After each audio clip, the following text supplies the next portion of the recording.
un grand signe parut dans le ciel. Une femme enveloppée du soleil, la lune sous ses pieds et une couronne de 12 étoiles sur sa tête. Elle était enceinte et elle criait, étant en travail et dans les douleurs de l'enfantement. Un autre signe parut encore dans le ciel, et voici, c'était un grand dragon rouge feu, ayant 7 têtes et 10 cornes, et sur ses têtes 7 diadèmes. Sa queue entraînait le tiers des étoiles du ciel et les jetait sur la terre. Le dragon se tint devant la femme qu'elle allait enfanter afin de dévorer son enfant lorsqu'elle l'aurait enfanté. Elle enfanta un fils qui doit paître toutes les nations avec une verge de fer, et son enfant fut enlevé vers Dieu et vers son trône. Et la femme s'enfuit dans le désert, où elle avait un lieu préparé par Dieu afin d'y être nourrie pendant 1260 jours. Il y eut une guerre dans le ciel. Michel et ses anges combattirent contre le dragon. Et le dragon et ses anges combattirent. Mais ils ne furent pas les plus forts et leur place ne fut plus trouvée dans le ciel. Et il fut précipité, le grand dragon, le serpent ancien, appelé le diable et Satan, celui qui séduit toute la terre. Il fut précipité sur la terre et ses anges furent précipités avec lui. Et j'entendis dans le ciel une voix forte qui disait: maintenant le salut est arrivé, ainsi que la puissance, le règne de notre Dieu et l'autorité de son Christ, car il a été précipité, l'accusateur de nos frères, celui qui les accusait devant notre Dieu jour et nuit. Ils l'ont vaincu à cause du sang de l'agneau et à cause de la parole de leur témoignage, et ils n'ont pas aimé leur vie jusqu'à craindre la mort. C'est pourquoi réjouissez-vous, cieux, et vous qui habitez dans les cieux, malheur à la terre et à la mer, car le diable est descendu vers vous, animé d'une grande colère, sachant qu'il a peu de temps. Quand le dragon vit qu'il avait été précipité sur la terre, il poursuivit la femme qui avait enfanté le fils. Et les 2 ailes du grand aigle furent données à la femme afin qu'elle s'envole au désert, vers son lieu, où elle est nourrie un temps des temps et la moitié d'un temps loin de la face du serpent. Et de sa gueule, le serpent lança de l'eau comme un fleuve derrière la femme, afin de l'entraîner par le fleuve. Mais la terre secourut la femme. Elle ouvrit sa bouche et engloutit le fleuve que le dragon avait lancé de sa gueule. Et le dragon fut irrité contre la femme. Et il s'en alla faire la guerre au reste de sa postérité, à ceux qui gardent les commandements de Dieu et qui retiennent le témoignage de Jésus. Et il se tint sur le sable de la mer.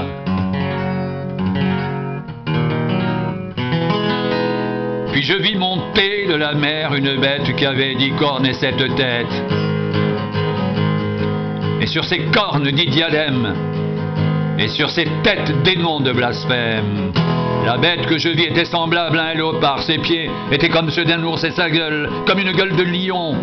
Le dragon lui donna sa puissance, son trône et une grande autorité. Et je vis l'une de ses têtes comme blessée à mort, mais sa blessure mortelle fut guérie. Remplie d'admiration, la terre entière suivit la bête. Et ils adorèrent le dragon, parce qu'il avait donné l'autorité à la bête. Ils adorèrent la bête en disant: qui est semblable à la bête et qui peut combattre contre elle? Et il lui fut donné une bouche qui proférait des paroles arrogantes et des blasphèmes. Il lui fut donné le pouvoir d'agir pendant 42 mois. Et elle ouvrit sa bouche pour proférer des blasphèmes contre Dieu, pour blasphémer son nom, son tabernacle et ceux qui habitent dans le ciel. Il lui fut donné de faire la guerre aux saints et de les vaincre. Il lui fut donné autorité sur toute tribu, tout peuple, toute langue et toute nation, et tous les habitants de la terre l'adoreront. ceux dont le nom n'a pas été écrit dans le livre de vie de l'agneau qui a été immolé dès la fondation du monde. Si quelqu'un a des oreilles qui l'entendent, si quelqu'un est destiné à la captivité, il ira en captivité. Si quelqu'un tue par l'épée, il faut qu'il soit tué par l'épée. C'est ici la persévérance et la foi des saints.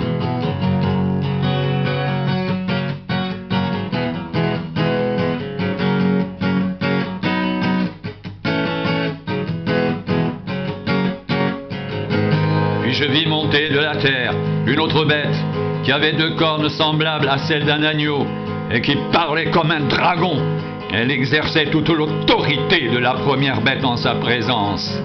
Et elle obligeait la terre et ses habitants à adorer la première bête, dont la blessure mortelle avait été guérie. Elle opérait de grands prodiges jusqu'à faire descendre du feu du ciel sur la terre à la vue des hommes. Et elle séduisait les habitants de la terre par les prodiges qui lui était donné d'opérer en présence de la bête, disant aux habitants de la terre de faire une image de la bête qui avait été blessée par l'épée qui vivait. Et il lui fut donné d'animer l'image de la bête, afin que l'image de la bête parle, et qu'elle fasse que tous ceux qui n'adoreraient pas l'image de la bête soient tués. Et elle fit que tous, petits et grands, riches et pauvres, libres et esclaves, reçoivent une marque sur leur main droite ou sur leur front, et que personne ne puisse acheter ni vendre sans avoir la marque, le nom de la bête ou le nombre de son nom. C'est ici la sagesse, que celui qui a de l'intelligence calcule le nombre de la bête, car c'est un nombre d'hommes, et son nombre est 666.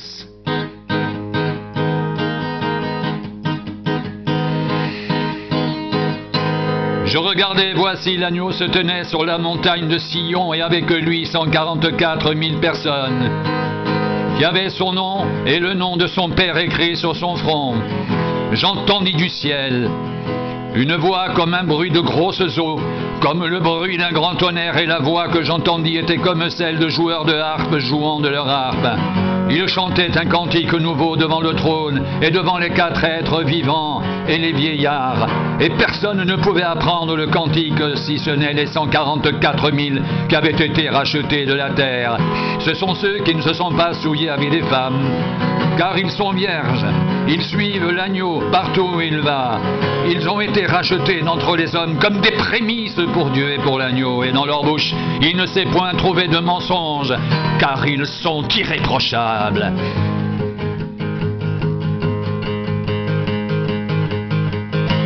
Je vis un autre ange qui volait au milieu du ciel. Il avait un évangile éternel pour l'annoncer aux habitants de la terre, à toute nation, à toute tribu, à toute langue, à tout peuple. Il disait d'une voix forte: craignez Dieu et donnez-lui gloire, car l'heure de son jugement est venue. Et adorez celui qui a fait le ciel, la terre, la mer et les sources d'eau.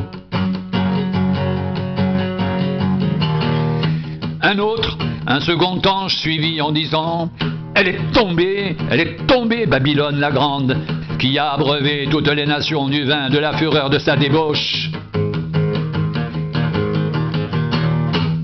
Et un autre, un troisième ange, les suivit en disant d'une voix forte: si quelqu'un adore la bête et son image, et reçoit une marque sur son front ou sur sa main, il boira lui aussi du vin de la fureur de Dieu versé sans mélange dans la coupe de sa colère, et il sera tourmenté dans le feu et le soufre devant les saints anges et devant l'agneau.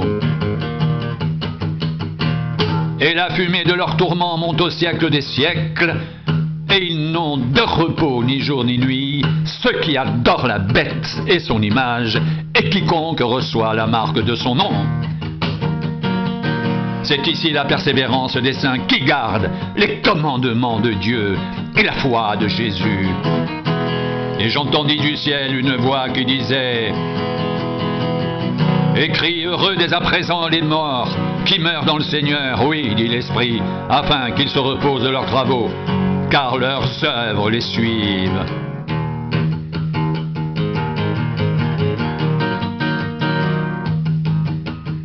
je regardais, voici, il y avait une nuée blanche, et sur la nuée était assis quelqu'un qui ressemblait à un fils d'homme, ayant sur sa tête une couronne d'or, et dans sa main une faucille tranchante. Et un autre ange sortit du temple, criant d'une voix forte à celui qui était assis sur la nuée: lance ta faucille et moissonne, car l'heure de moissonner est venue, la moisson de la terre est mûre. Celui qui était assis sur la nuée jeta sa faucille sur la terre, et la terre fut moissonnée.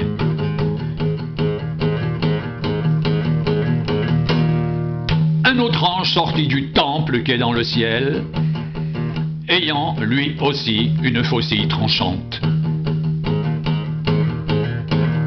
Et un autre ange qui avait autorité sur le feu sortit de l'autel et s'adressa d'une voix forte à celui qui avait la faucille tranchante, disant: lance ta faucille tranchante et vendange les grappes de la vigne de la terre, car les raisins de la terre sont mûrs.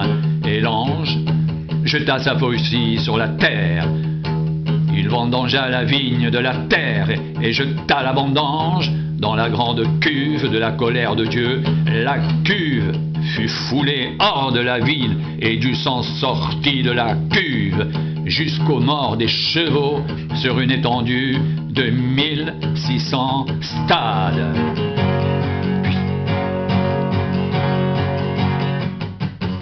Puis je vis dans le ciel un autre signe grand et admirable.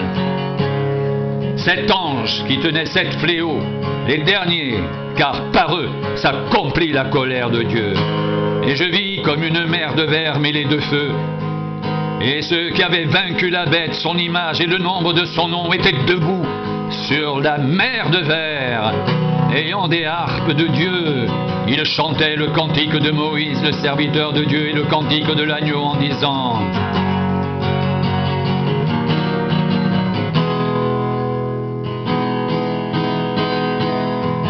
tes œuvres sont grandes et admirables, Seigneur Dieu Tout-Puissant. Tes voies sont justes et véritables, Roi des nations. Qui ne craindrait, Seigneur, et ne glorifierait ton nom? Car seul tu es saint, et toutes les nations viendront et t'adoreront, parce que tes jugements ont été manifestés.